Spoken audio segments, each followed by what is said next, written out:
Hello guys, welcome back. Now, yes, in today's video we're gonna talk about the blueprints again, but today it's not gonna be a guide. The guide is on my channel again, but we're gonna talk about my issues, my potential issues and problems that the blueprint system is going to have. Now, I understand the blueprints, and I explained in the other side on the other video.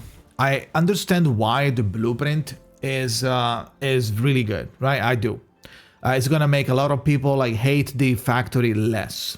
However, it comes with a lot of caveats, and it's going to potentially backfire for the enjoyment of the people. Why?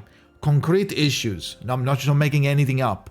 Now, first of all, you are still going to have to do the factory anyway.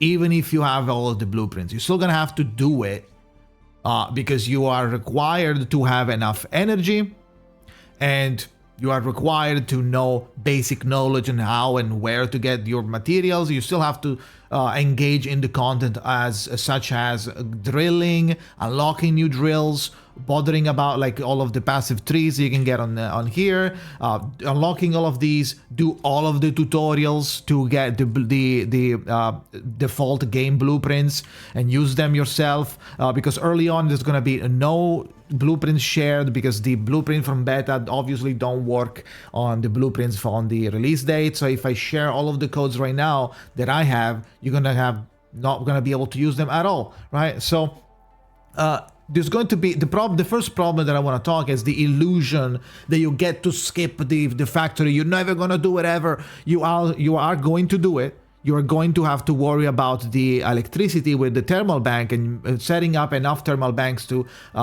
make everything work. You're gonna have to tackle the mining problem. You're gonna have to do the mining. You're gonna have to do around the world unlocking all of the data loggers to unlock the passives and that I showed you just now, to unlock the new facilities that you're going to use in the new blueprints. Because if you don't have the facilities, you can't make the item for the blueprint. You still have to, like I said, make the item for the blueprint. The blueprint just positions down the factory, the facility. It doesn't make it out of thin air. So this might like confuse a lot of people early on. Oh yeah, I'll just do the blueprints. I don't care. I fucking hate the factory. So I'm just gonna use the blueprints, right? No, you can't do that. So keep in mind that if you're going to use blueprints all the time, this is the first problem. You are still gonna have to do the factory. You're also gonna have to redo it multiple times because you're going to unlock multiple outposts, and you're gonna have to do the outpost every time, all the time. So outpost management and management, you're gonna have 3 extra camps, and you have to redo that on each camp all the time, 3 times, including your base of 4 times. In Valley 4. In Wuling, it's going to be the same concept with a little bit more complicated stuff to place down. So, you know, you keep in mind that you're getting into something that you still have to tackle part of the content of, right? So that was the first issue. The next issue that could stem from using the blueprint, like not knowing, is just besides the not knowing, is going to be a potential material shortage. Not in the sense that you don't have the materials to make the item, in the sense that you're going to be using some materials because you're just now placed this blueprint. What is this blueprint doing? Is this blueprint making a complicated item? Is it making a, let's say, a battery? The battery needs multiple items, potentially multiple incomes of lines of income of materials, because it uses like different amount of materials to make the item. So let's assume you made this. Now this one is going to consume a lot of ferrium part and a lot of originum powder. Do you have enough? Let's assume you do. Let's assume you are making enough, right? But if you place this down, are you making enough ferrium part? This is how you make it. You need to use the ferrium cube that you made by doing something else, and then put that in the feeding unit, which is going to make the ferrium part, which then has to be fed back into your storage. And now, I mean, if you're using an unloader, this is where you are. You were like sending it out. But do you have that? Do you have a steady amount of it? Is your factory okay? Is it self-sustaining? Is your materials yield higher than the material cost? To check that, you can go click the AIC report and find the material that you're using. In this case, like, oh, Sea Valley battery. Okay, let me see. I need to see if I'm making enough ferrium parts. Let's go check. Oh, okay. Ferrium part. I'm making 80 and I'm using 80.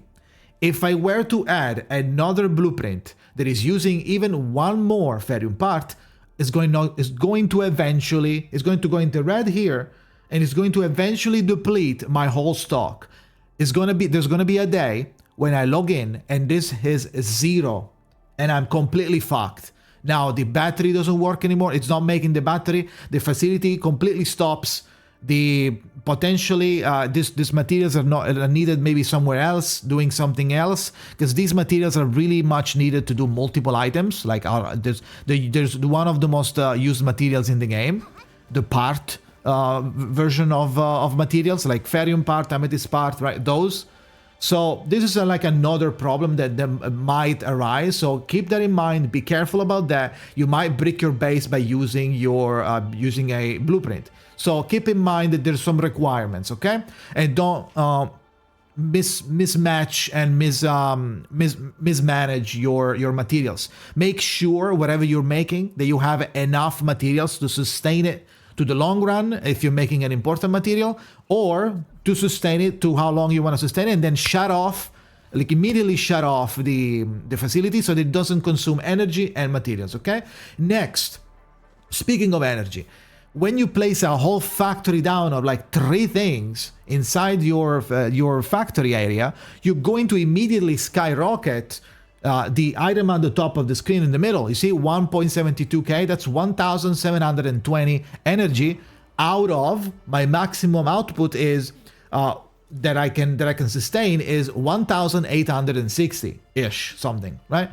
So if I were to put down a mega blueprint, or let's say like in a smaller scale, you have you have 500 maximum energy, you are like 450 or something, right? You're almost there. Now you place down another blueprint that consists in like 4 units. Like let's say you put down a planter, like a self-sustaining planter. Like, okay, these 3 units, let's say, we can actually check. This unit is going to use 20 power. This unit is going to consume 10. This unit is going to consume 20. Now, if you have 460, let's say, out of 500, and you place that down, you're going to overcap, and the facility is going to go into power, let's say like backup power mode.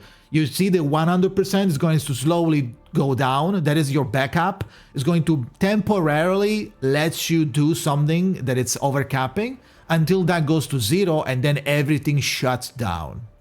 It happened to me. It's hell to fix it. So you really don't want to do that. You don't want to get to the point when it goes to 0 and everything shuts down. So this is another concerning issue for the blueprints, is like you might not have enough output to power up the blueprint. So when you place down the blueprint, now you all of a sudden have a big chunk of extra energy coming requirement. So before you place the blueprint, check those units.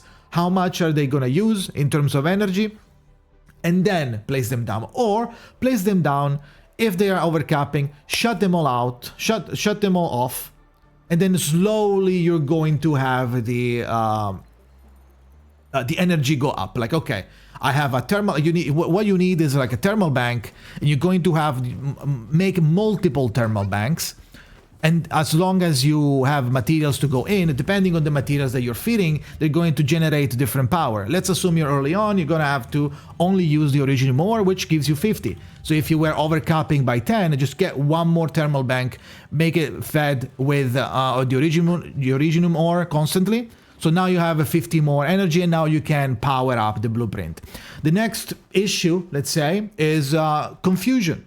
Now, the confusion is going to be about, like, what am I doing? What do I need to do? What is happening? Like, okay, I'm placing everything down. Like, okay, I need this. Like, I'm placing down. Now, if you actually use the tutorial blueprints, I am assuming that you did the tutorial, right? Because they only give it to you once you finish the tutorial. So if you finish the tutorial and you get the blueprint, I am assuming you know more or less what's happening, right? So I guess if you're using the game's blueprint, it implies that you went through the tutorial, so you do know what you're doing. But if you don't do the tutorial and you're just copying other people's facilities, you might not know what you're doing. What are they for? What am I doing this for? Like, what is this materials for? Okay, well, even if you sort of know, it's going to, if you keep doing it and you have all of your base made of blueprint from other people, it's going to have like a chance for you to be hella confused on what the fuck is going on. Especially considering the UI, as I said before, you need to do it on the outpost management. You have to do it on the 3 more outposts. So you're gonna have like some sort of idea on what you're doing, of like at least a base degree, so that you don't get super confused when you plan down multiple blueprints. Oh well, what's this ferrium again? What is ferrium for? Okay, so I need some disc thing to make, some disc looking thing to make the gear. Like I think I'm making it. Like what the fuck, you know? Like there is a chance that if you use too many blueprints, you're gonna be completely confused and it's going to backfire, because it's going to hurt your growth of your facilities and your camps. It's going to hurt your growth, because you're not going to. I guarantee you, there's a lot of people that are going to forget to make stuff to trade to the camps, and it's gonna stay there like completely clueless. Oh, everything is level 1. Okay. Oof, you know? Ooh, I'm behind, you know? It's a little bit of an issue, so that's why I wanted to cover it. And that's the next point, the development issues for camps. Like we already talked about it. So let's do the last 2. The next one is going to be the inability to fix or edit your blueprints. Like if you don't know what you're doing, how are you going to fix it? How are you going to make it easy to place? How are you going to make it different? Like if you want to switch it a little bit, you're going to be scared. Like, oh, well, I don't want to touch it. I don't know how it works, right? I don't want to touch it. You know, and this leads us to the last point, which is connected. That's why it's like another point, but it's basically the same. The size problems, right? So early on, you're not gonna have the mega base like this. This is completely maxed out on the main base, and all of your camps are gonna be probably a little bit slower than this, smaller than this, but they're still also gonna be very big. But you need a lot of stock bills, which is the regional money here. This, you can get as many as you want. It is not connected to money in any kind. This is real money. This is fake money, and you just get it by playing the game. But if you don't play the game, and you're confused and you're not doing the outpost trading, you're gonna have few of them, right? But let's assume you do enough, and you do have enough, and you make your on your way to expand your base. If you don't have it expanded and it's level 1 and it's small, placing more blueprints that are not optimized are going to potentially clog your space and not give you enough space to do what you want to do. So this is like my last point, like potential size problems or size issues, because it's also connected to the fact that you can't fix it, or I'm not sure how to fix it or how to optimize it. So this is going to be kind of an issue, like, oh, I could have fit one more thing here that I really needed, but I can't do it because this facility is all in a line, and I needed a square zone, but this facility made it so it's like a rectangle, and now this rectangle makes it so I can't put a second one because it doesn't fit on my current size, right? Something like that, right? So be careful on all of these points. We're done. Be careful on all of these points. Try to still understand the basics of the factory before you completely give out yourself into blueprinting, and that is it, right? Be careful so you don't ruin yourself, your enjoyment of the game. That is it. If you still have some questions, feel free to comment below or come ask me live at twitch.tv/JKZN. Thank you for watching, and see you next time.